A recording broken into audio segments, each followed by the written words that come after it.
వాలంటీర్లు అనేవాళ్ళు ఉద్యోగులు కాదు. ఒకటి సచివాలయ ఉద్యోగులు ఎనీ ఉద్యోగి state government employees sir, state government employees వాళ్ళు వచ్చేసి దాని గురించి వీళ్ళ తలకాయలో ఏదో ఉంది, దాన్ని పెట్టేసి అది ఈసీకో లేక రాజ్యాంగానికో వాళ్ళు ఆపాదించో వాళ్ళు ఏదో స్టేట్మెంట్లు ఇస్తే దానివల్ల ఏం ఉపయోగం ఏముంది? వాలంటీర్లు ఉద్యోగులు అయితే కదా.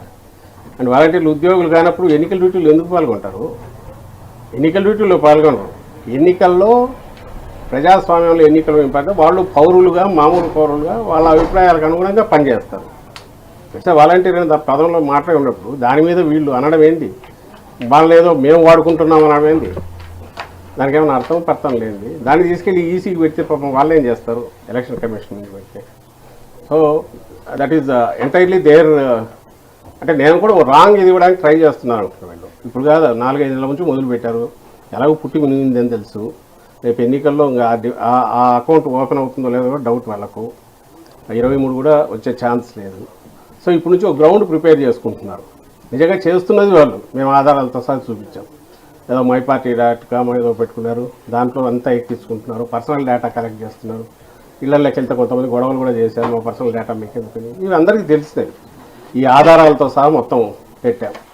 అలాగే వాళ్ళ సంబడి ఎవరినో అపాయింట్ చేసుకుంటే అతను లక్షలు అంటే ఆల్మోస్ట్ దాన్ని ఏమంటారు, ఎలక్ట్రల్ రోల్స్ కంప్లీట్గా ఇచ్చినట్టు ఇచ్చారు. ఇవన్నీ బోగస్ ఓట్లని అవి కిందికి పంపిస్తే లక్షల్లో అవన్నీ జెన్యున్ ఓట్లని మళ్ళీ కింది నుంచి పైకి వచ్చింది.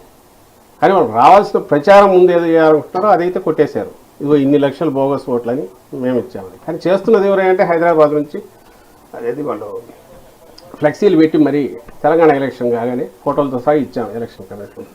ఇక్కడ అయిపోయింది కదా, అక్కడికి పోదండి అని చెప్పి అందరికి పిలిపించారు. మీరు చూసింటారు సోషల్ మీడియాలో కూడా వాటి రండి మేము ఆర్గనైజ్ చేస్తామనేది వచ్చాయి. అది ఇక్కడ ఓటర్ రిజిస్ట్రేషన్ చేయిస్తామని బరి తెగించి ఆ బండగా ఆ రోజు చేసినారు.